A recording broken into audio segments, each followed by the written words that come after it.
ஒரே ஒரு விஷயம் சொல்கிறேன் கேட்டுக்கோங்க. ஒரு ஹோட்டலுக்கு போயிருந்தேன். அங்கே எல்லா உணவும் ஃப்ரீ. ஆனால் வாந்தி பேதிக்கு நான் பொறுப்பில்லை அப்படின்னு சொன்ன உடனே அந்த ஹோட்டலுக்கு யாருமே போகல. சரிங்களா?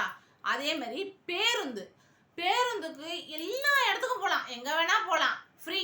ஆனால் பிரேக்கு அப்பப்போ பிடிக்காது அப்படின்னோடனே அந்த வண்டியில் யாரும் ஏறலை. சரிங்களா? அதே மாதிரி மெடிசன், ஹாஸ்பிட்டலுக்கு போனப்போ எல்லாமே ஃப்ரீ. ஆனால் உயிருக்கு உத்தரவாதம் இல்லைன்னாங்க. உடனே அந்த ஹாஸ்பிட்டலுக்கு யாரும் போகல. ஆனால் இந்த மது இருக்குது பார்த்தீங்களா, குடியை கெடுக்கணும்னு அந்த பாட்டில் போட்டோம் அந்த குடியை குடிக்கிறாங்க பாருங்க. அவங்க என்ன சொல்கிறது தெரியல. எங்கள் வீட்டில் தான் இருக்கிறாங்க.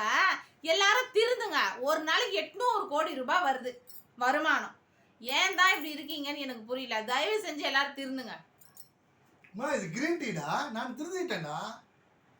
நல்லா திருந்திட்டாரு.